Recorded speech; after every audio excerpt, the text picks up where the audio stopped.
Kumaris commerce hub में हमने already unit 1 को कवर अप कर लिया है, जिसके हमने 2 लेक्चर्स किए थे यूनिट 1 के। उसमें हम लोगों ने देखा था फॉरेंसिक अकाउंटिंग क्या है और जो भी बेसिक था फंडामेंटल फॉरेंसिक अकाउंटिंग का, वो सब हमने उसमें कवर अप किया था। और आज हम लोग कवर अप करने वाले हैं मेन विलन को, ठीक है। दैट मीन्स द फ्रॉड को कवर अप करेंगे हम लोग इस यूनिट में। फ्रॉड की डेफिनेशन क्या है, इसकी टेक्सोनोमी की डिटेल में पढ़ेंगे। उसके साथ आज की वीडियो में हम लोग सिर्फ यही नहीं समझेंगे कि फ्रॉड क्या है, उसके साथ हम ये भी जानेंगे कि जो ऑनेस्ट पर्सन है वो आखिर में चोर बन कैसे जाता है, मतलब वो फ्रॉड कैसे करने लगता है। उसके साथ हम लोग फ्रॉड ट्रायंगल के बारे में भी पढ़ेंगे, कंपनीज एक्ट के जो कॉन्सेप्ट्स हैं वो भी हम कवर अप करेंगे। तो पेन और नोटबुक निकाल लीजिए। और लेक्चर थोड़ा सा लंबा रहेगा बट इन्फॉर्मेटिव होने वाला है। आप कोशिश करिए कि आप नोट्स बनाते हुए चलिए, सो दैट आपको जो रिटेंशन पावर है अच्छी खासी रहे, ठीक है। आपको दोबारा से इसको पढ़ने की ज़रूरत ही नहीं पड़ेगी अगर आप नोट्स बनाते हुए चलेंगे। तो चलिए स्टार्ट करते हैं मीनिंग ऑफ फ्रॉड के साथ।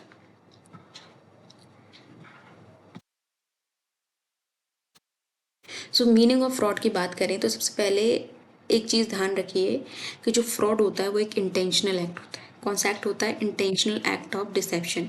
मतलब आपने उसको जानबूझ के किया है। यहाँ पे आपसे गलती नहीं हुई है, मिस्टेक नहीं हुई है, यहाँ पे आपने जानबूझ के किया है। अभी जानबूझ के किया है, देखो इस बात पे ध्यान रखने की बहुत ज़रूरत है कि अब मैं बोल रही हूँ इंटेंशनल है। इंटेंशनल जो वर्ड है मतलब जानबूझ के किया है। अगर आपने कोई मिस्टेक की रही होती, फॉर एग्जाम्पल आपने कोई गलती से कहीं पे भी कोई जो फाइनेंशियल फिगर है तो उसमें गलती से आपसे कुछ गलती मतलब बेसिकली मिस्टेक हो गई कैलकुलेशन में या जो भी है, तो वो आपका एरर होता है।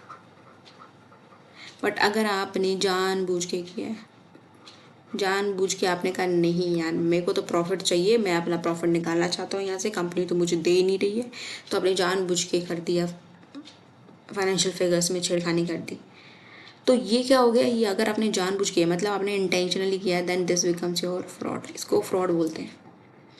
सो इसका जो मकसद होता है फ्रॉड का, मकसद यही होता है कि आप उस चीज़ का अनलॉफुल तरीके से एडवांटेज लेना चाहते हैं। ये सिर्फ फाइनेंशियल नहीं बल्कि कॉर्पोरेट, लीगल और डिजिटल एनवायरनमेंट में भी होता है। तो अगर आपको ध्यान रखना है कि फ्रॉड है क्या, तो फ्रॉड बेसिकली क्या है? एक इंटेंशनल एक्ट है। इन शॉर्ट अगर बोलो आप तो ये एक झूठ बोल के किया गया चीज़ है। फ़ायदा उठाना चाहते थे आप उस चीज़ का या फिर दूसरे का नुकसान करना चाहते, तो इन तीनों चीज़ों का एलिमेंट बनने के बाद क्या बनता है? आपका फ्रॉड बनता है। So it involves deliberate misrepresentation of facts to mislead another party.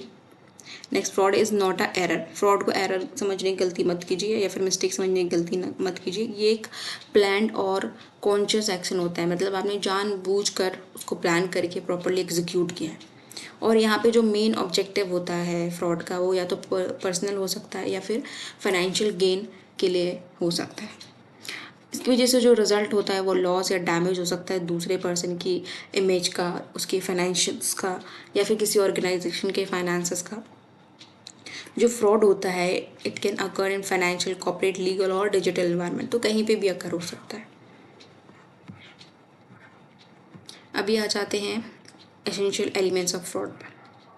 जैसे कि हम लोग देखते हैं कि चाय बनाने के लिए हमको चाय पत्ती चाहिए होती है, चीनी चाहिए होती है और भी कुछ इंग्रेडिएंट चाहिए, तो वैसे ही किसी भी एक्ट को कानूनी तौर पर फ्रॉड बनाने के लिए ये 5 इंग्रेडिएंट होने बहुत ज़रूरी है। सबसे पहला है आपका फॉल्स रिप्रेजेंटेशन। फॉल्स रिप्रेजेंटेशन का मतलब क्या है कि आपने कोई ऐसी बात कही जो आपको नहीं कहनी चाहिए थी, या कोई ऐसी बात छुपाई जो बताना ज़रूरी था। That means you have tried to conceal the fact. आपने मिसरिप्रेजेंटेशन करी, आपने जो चीज़ आपको प्रेजेंट कर देनी चाहिए थी आपने नहीं करी, आपने मिसलीड करने की कोशिश करी और उसके साथ साथ आपने जो फैक्ट्स थे उनको कंसील कर दिया, मतलब छुपा दिया, और जो इन्फॉर्मेशन थी उसको प्रेजेंट नहीं किया। So this is your false representation. दूसरा है knowledge of falsity. That means आपको पता था कि झूठ बोल रहे हैं, ठीक है, बट आपने इग्नोर कर दिया, यू आर इग्नोरेंट, सो आप क्या हो गए? गिल्टी हो इस चीज़ के लिए। The person committing the fraud knows that the information is false. मतलब फॉर एग्जाम्पल, एक एग्जाम्पल देती हूँ, जैसे कि आप कुछ खरीदने गए हैं, ठीक है, हम एक समझ लेते कूलर ही लेने गए हैं, ठीक है, कूलर लेने गए हैं, हम शॉप पर गए, हमने अपनी रिक्वायरमेंट्स बताई, ऐसे ऐसे चाहिए हमको, अच्छा खासा कूलिंग होना चाहिए इफेक्ट उसका, हमें सब कुछ बताया, ठीक है। अभी जो शॉपकीपर था उसको पता था हमारी रिक्वायरमेंट्स के बारे में, और उसने उसको भी ये भी पता था कि जो हम सिलेक्ट कर रहे हैं, मतलब जो कूलर हम सिलेक्ट कर रहे हैं वो सही नहीं है, फिर भी उसने झूठ बोल के, क्योंकि उसे बेचना था, उसने झूठ बोल के कर दिया, झूठ बोल के उसने कर दिया, और उसको जो चीज़ पता थी उसने उसको भी इग्नोर कर दिया, ठीक है। तो वो भी आपका क्या हो जाता है, फ्रॉड का इंग्रेडिएंट है। That means it is not done by mistake, but आप अपने इग्नोर कर दिए, मेरी बात को इग्नोर कर दिया, मैंने जो आपको बताया था कि मुझे ऐसी रिक्वायरमेंट है उसको आपने इग्नोर कर दिया, और आपको जो काम करना था आपने कर लिया, ठीक है। और आपको पता है कि मैंने जो चीज़ उठाई है वो गलत है, आपको इस चीज़ का अंदाज़ा है, एज अ शॉपकीपर आपको पता है कि मेरी जो रिक्वायरमेंट थी उसके हिसाब से नहीं बन रहा, फिर भी आपने कुछ नहीं बोला, आप इग्नोरेंट रहे, ठीक है। So this is also a ingredient of fraud. Next is intent to deceive. आपका जो इंटेंशन है, आपका इंटेंशन ही ऐसा था कि आप धोखा देने की सोच रहे थे, ठीक है, आपने जानबूझकर लापरवाही करी है।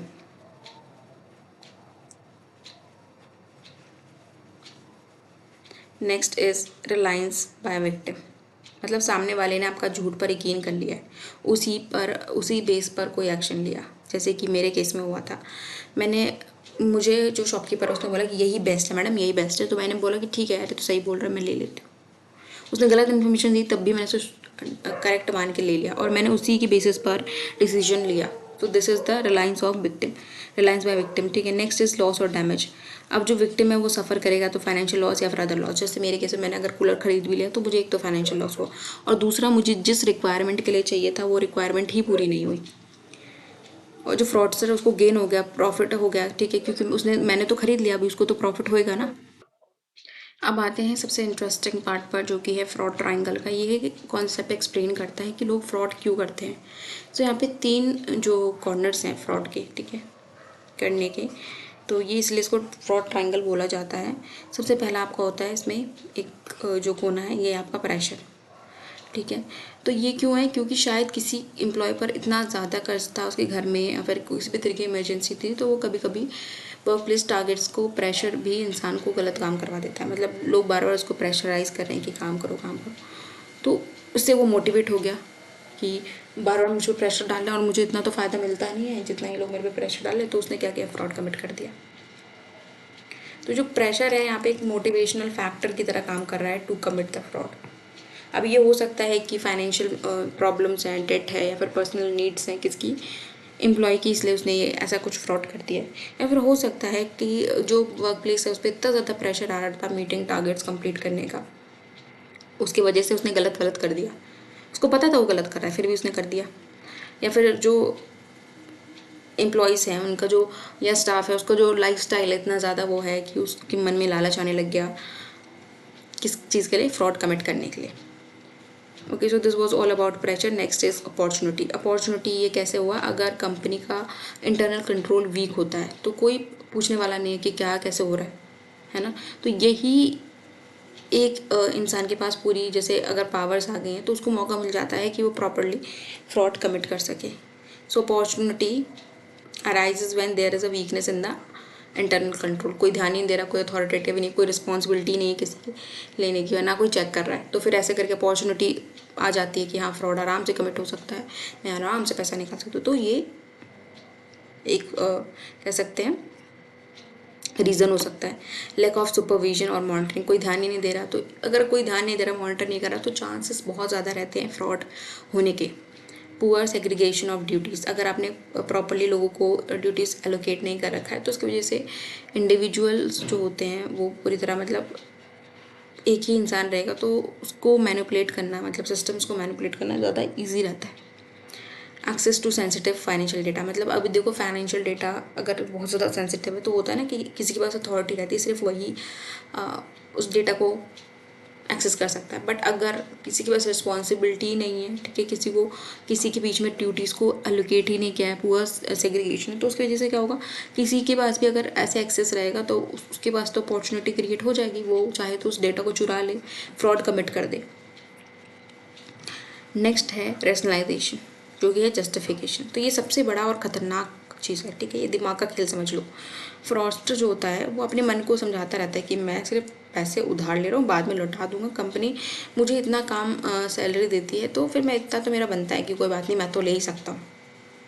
तो ये क्या कर रहा है, वो सिर्फ अपने गिल्ट को कम करने के लिए ऐसी ऐसी चीज़ें बोल रहा है, अपने दिमाग के साथ खेल रहा है कि मैंने तो सिर्फ कंपनी से पैसे लिए, कल को जाके मैं लौटा दूंगा। जैसे एक केस ले लेते हैं यहाँ पे, एक एम्प्लॉय था, ठीक है, इसके पास पैसे की कुछ तो ज़रूरत थी, ठीक है, उसके पास पैसे नहीं थे तो उसने देखा कि सारा कैश का जो उसके पास डेटा रहता है वो उसके पास ही रहता था, इस एम्प्लॉय के पास। अच्छा, आपने स्कैम्स की मूवीज़ देखी होंगी ना, तो वहाँ पर ये सारी चीज़ें आपने देखा होगा, ये होता है, ठीक है। तो ये सारा कैश था, उसने कहा कि थोड़ा से तो है, मैं लेके रख लेता हूँ, बाद में मैं लौटा दूंगा। अब उसका इंटेंशन ऐसा नहीं था कि मतलब वो चुराना चाहता था, उसका था कि मैं बस लेके वापस कर दूंगा। बट क्या ये चीज़ सही है? नहीं है ना। भले आपने सोचा कि मैं वापस कर दूंगा, बट आप ऐसे इलीगल तरीके से तो नहीं ले सकते ना। आप लोन के लिए अप्लाई कर सकते हैं और कहीं भी बहुत सारे ऑल्टरनेटिव होते हैं, हमेशा एक गलत काम करना ज़रूरी थोड़ा ना होता है। बट इसने क्या किया, कैश ले लिया, ठीक है, उसने कहा मैं वापस कर दूंगा, वापस रख दूंगा, लौटा दूंगा। और अपने मन को समझाया कि यार कंपनी मुझे इतना कम सैलरी देती है, उसमें तो मेरा कुछ हो नहीं पाता है, तो अगर मैंने कंपनी से थोड़ा बहुत उठा भी लिया तो क्या ही फ़र्क पड़ता है, ठीक है। तो वो अपने दिमाग से खेल गया यहाँ पे, उसने अपने आप को मेंटल जस्टिफिकेशन दे दी फ्रॉड कमिट करने के लिए। और जो फ्रॉडस्टर, उसने अपने आप को कन्विंस कर लिया कि जो कर रहा है वो सही है, मतलब एक्सेप्टेबल है। और इसकी कॉमन जो जस्टिफिकेशंस होती है उसमें ये हो सकता है कि मैं तो I deserve this money, this is mine. और फिर या तो वो कहता है मैं बाद में रिटर्न कर दूंगा, मैं अभी यूज़ कर लेता हूँ, बाद में धीरे धीरे करके डाल दूंगा वापस और मैं उसको कवर अप कर लूँगा। बट हमेशा ज़रूरी नहीं ना कि कवर अप हो पाए। तो इससे क्या होता है, उसका गिल्ट कम हो जाता है, और अगर उसने जो फ्रॉड किया वो साइकोलॉजिकली वो उसको एक्सेप्ट कर लेता कि मैंने कुछ गलत नहीं किया। So this all was about fraud triangle. तो फ्रॉड ट्राइंगल में सबसे पहले क्या आता है, प्रेशर, दूसरा आपका अपॉर्चुनिटी, और फिर क्या है, रेशनलाइजेशन। ओके, ये 3 चीज़ हो गई।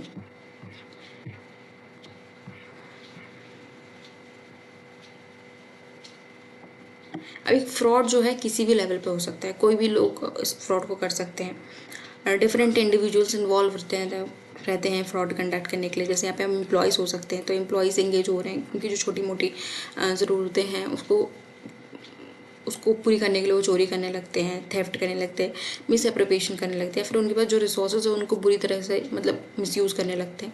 जैसे एम्प्लॉयज़ के पास अगर लैपटॉप्स वगैरह है तो वो अभी घर पे जाके भी अपना पर्सनल काम करने लग गए, अपने पर्सनल यूज़ में भी लाने लग गए। या फिर जो ऑफिस का जो फर्नीचर था, किसने बोला यार मेरे को तो मेरे घर पर अभी फर्नीचर अवेलेबल, यहाँ से उठा भी लूँगा तो क्या ही फ़र्क पड़ेगा, उठा के लेके चले गए। तो इस तरह से फ्रॉड हो सकता है। अभी तो मैं छोटी छोटी चीज़ें बता रही हूँ, हो सकता है बड़े लेवल पे भी फ्रॉड होते हैं, ठीक है। जैसे मैं आपको बताया एसेट्स का मिसयूज़ हो रहा है, अपना एसेट उठा के चले गए। अभी सिर्फ लैपटॉप की बात नहीं, हो सकता है कि कुछ हैवी मशीन्स हो जो उनको घर पे मतलब उनको यूज़ करके वो गलत तरीके से उसको यूज़ कर सकते हैं, ठीक है, या फिर कहीं बेच दें, क्या भरोसा है, ठीक है। तो इस तरह का भी हो सकता है। नेक्स्ट, मैनेजमेंट की बात करें तो फाइनेंशियल स्टेटमेंट को विंडो ड्रेस करना या फिगर्स में मैनिपुलेट कर देना, तो ऐसा हो जाता है। फिर टॉप एग्जीक्यूटिव्स की बात की जाए तो बड़े बड़े स्कैम्स जो होते हैं पूरी कंपनी को, मतलब जो इकोनॉमी होती है पूरी तरह हिला सकते हैं, ठीक है। So this is involve in a large scale corporate frauds. बाकी एक्सटर्नल पार्टी जैसे कंज्यूमर्स हो सकते हैं, सप्लायर्स हो सकते हैं, कॉन्ट्रैक्टर्स होते हैं, ये भी फ्रॉड कमिट कर सकते हैं। फ्रॉड सिर्फ लिमिटेड नहीं है एक वन लेवल तक, ये कहीं पे भी कैसे भी हो सकता है, मतलब पूरी ऑर्गेनाइजेशन में कहीं से भी हो सकता है। अभी आ जाते हैं थोड़ा सा लीगल चीज़ पे बात करते हैं जिसमें आपका कॉर्पोरेट फ्रॉड आ जाता है। तो कॉर्पोरेट फ्रॉड है क्या? कॉर्पोरेट फ्रॉड जो है कॉम्प्लेक्स होता है, इसमें स्टेक होल्डर्स का ट्रस्ट टूट जाता है। कंपनीज एक्ट 2013 ने फ्रॉड को बहुत ब्रॉड वे में डिफाइन किया है। इसमें एक्ट, ओमिशन और अब्यूज़ ऑफ पोजीशन सब शामिल है, और अगर कंपनी के इंटरेस्ट को नुकसान पहुंचाया तो आप पनिशेबल ये चीज़ हो जाती है। इसमें भारी पेनल्टी और लंबी इम्प्रिजमेंट मतलब जेल भी हो सकती है, दो या फिर दोनों हो सकती हैं। सो जो कॉर्पोरेट फ्रॉड है basically refers to fraudulent activities committed within और बाय द ऑर्गेनाइजेशन, मतलब ऑर्गेनाइजेशन के अंदर हुई हैं या फिर कहाँ हुई है, या फिर खुद ऑर्गेनाइजेशन ने करी है। It involve miss use of companies resources, जो कंपनी के रिसोर्सेज थे आपने उसको मिस यूज़ किया, और जो भी फाइनेंशियल डेटा था उसको आपने मैनिपुलेट करने की कोशिश करी। नेक्स्ट, इट यूजुअली कॉम्प्लेक्स, वो काफ़ी कॉम्प्लेक्स होता है और यहाँ पे छोटी छोटी चोरियाँ नहीं इन्वॉल्व होती हैं, यहाँ पे large amount of money involve होती है। कॉर्पोरेट फ्रॉड्स होते हैं वो ज़्यादातर प्लान्ड होते हैं और उनको छुपाने की कोशिश करी जाती है, प्रॉपर्ली उनको छुपाने की कोशिश करी जाती है। और यहाँ पे हो सकता है कि मल्टीपल इंडिविजुअल्स इन्वॉल्व हैं या फिर मल्टीपल डिपार्टमेंट्स इन्वॉल्व, अगर कंपनी बहुत बड़ी है तो फिर मल्टीपल डिपार्टमेंट्स भी तो इन्वॉल्व हो सकते हैं। एक इंसान ने दूसरे इंसान को चुप कराने के लिए पैसे दे के ख़त्म कर दिया और उसे छुपा दिया, फिर अभी दूसरा इंसान से तीसरे इंसान को अगर पता चलता है तो उसको भी खिला के चुप करवा दिया। So this is how this corporate frauds happens. It may affect stakeholders such as shareholders, employees and creditors, ये किसी को भी अफेक्ट कर सकता है। जो भी लोग इससे इन्वॉल्व मतलब कनेक्टेड होंगे तो उन लोगों को ये अफेक्ट करेगा, ऑब्वियस सी बात है, राइट। अभी नेचर की बात करें तो जो corporate fraud is intentional and involves deceptions, it is systematic and often hidden within the normal business process. तो ये इस तरह का सिस्टमैटिक वे में होता है और पता ही नहीं चलता कि नॉर्मल प्रोसेस चल ही रहा है, आपको पता ही नहीं चलेगा कॉर्पोरेट फ्रॉड हो रहा है। यहाँ पे मैनिपुलेशंस भी हो सकती है of records and abuse of authority, मतलब किसी के पास अगर अथॉरिटी है कुछ चीज़ को देखने की, वो अपनी अथॉरिटी को यूज़ करते हुए क्या कर रहा है, हो सकता है कि मैनिपुलेट कर दे रहा है रिकॉर्ड्स को या फिर कुछ फिगर्स में इधर उधर कर दे रहा है, ठीक है, वही आपका मतलब मैनिपुलेशन ऑफ रिकॉर्ड होता है। या फिर इस तरह से चीज़ होती है। फिर next is it is difficult to detect due to complex nature. अब इसको डिटेक्ट करना ईजी नहीं रहता है क्योंकि ये कॉम्प्लेक्स इन नेचर होता है and it has a wide economic and social impact, दोनों तरह का इम्पैक्ट होता है और it may lead to legal actions and penalties, या फिर दोनों हो जाती हैं, जैसे कि आपको जेल भी हो सकती है या फिर पेनल्टीज लग सकती हैं। अभी कॉन्सेप्ट आ जाता है fraud under the companies act 2013। तो जो 2013 के अंदर एक प्रॉपरली ब्रॉड डेफिनेशन दे रखी है जिसमें फ्रॉड इंक्लूड करता है any omission, any concealment and abuse of position on these act must be committed with the intent to deceive, gain undue advantage and injury interest of companies और stakeholders. मतलब fraud क्या include करा, omission, concealment या abuse of position. उसके साथ साथ ये जो एक्ट हो रहे हैं, ठीक है, इसके इंटेंट ही ऐसा होना चाहिए डिसीव करना है, फिर अनड्यू एडवांटेज को लेना या फिर इंजर करना इंटरेस्ट ऑफ कंपनी या स्टेक होल्डर्स को। फ्रॉड पनिशेबल है under the law with penalties and imprisonment. और जो डेफिनेशन है यहाँ पे दोनों चीज़ों को, एक्टिव और पैसिव रॉन्ग को कवर अप करती है। अभी क्या आपको पता है कि कुछ फ्रॉड्स जो कंपनी के फ़ायदे के लिए होते हैं, मतलब जैसे टैक्स इवेजन करना या प्रॉफिट बढ़ा चढ़ा कर दिखाना ताकि जो शेयर्स की प्राइसेस हैं वो बढ़ सकें। तो फ़ायदा यहाँ पे किसका हो रहा है, कंपनी का हो रहा है, बट ये मेथड क्या है, इलीगल है। तो जो फ्रॉड्स फॉर द कंपनी क्या है, ये वही सारे मेथड्स को यूज़ कर रहे हैं, जैसे कि फ्रॉड यूज़ किया, मतलब फ्रॉड से करा जा रहा है सिर्फ इसलिए क्योंकि कंपनी को बेनिफिट हो। अभी ये फ्रॉड भले कंपनी की बेनिफिट के लिए रहा है बट ये है तो इलीगली ना, अगर इलीगल तरीके से हो रहा है तो। So it is done to improve companies image और फाइनेंशियल पोजीशन, जैसे कि मैंने आपको बताया था टैक्स एविजन हो सकता है या फिर जो प्रॉफिट्स हैं उनको इन्फ्लेटेड प्रॉफिट दिखा रहा है, मतलब जितना प्रॉफिट था उससे ज़्यादा प्रॉफिट दिखाया जा रहा है, सो दैट लोगों को लगे कि वाओ कंपनी कितना अच्छा परफॉर्म कर रही है, और फिर जो शेयर्स के प्राइसेस ऑटोमेटिकली बढ़ने लगते हैं। अगर हमें लगता है कि हाँ कंपनी बहुत अच्छा प्रॉफिट कर रही है तो हम हाईएस्ट मतलब कह सकते हैं कि अगर प्राइसेस बढ़ भी जाते हैं तो हम उस पर भी खरीदने के लिए रेडी हो जाते हैं। ये सिर्फ और सिर्फ बेनिफिशियल है कंपनी के लिए, बट ये क्या है, अनएथिकल और इलीगल है। नेक्स्ट है फ्रॉड अगेंस्ट द कंपनी। अभी ये वो होते हैं जहाँ एम्प्लॉयज़ कंपनी को ही लूटते हैं, जैसे कि एम्बेजलमेंट हो गया या फिर असट की चोरी हो गई।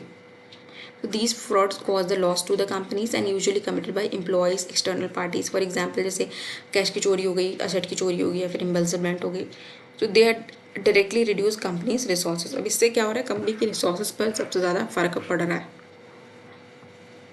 अब इसके विक्टिम्स कौन रहते हैं, यहाँ पर मल्टीपल स्टेक होल्डर्स हो सकते हैं जो कि इसके विक्टिम्स रहते हैं, जैसे शेयर होल्डर्स हो गया, they lose the value of investment, employees हो गए जो कि अपनी जॉब्स लूज़ कर सकते हैं क्योंकि कंपनी बर्बाद हो गई, फ्रॉड में पकड़ी गई है, अभी एम्प्लॉयज़ की जॉब्स जाएगी।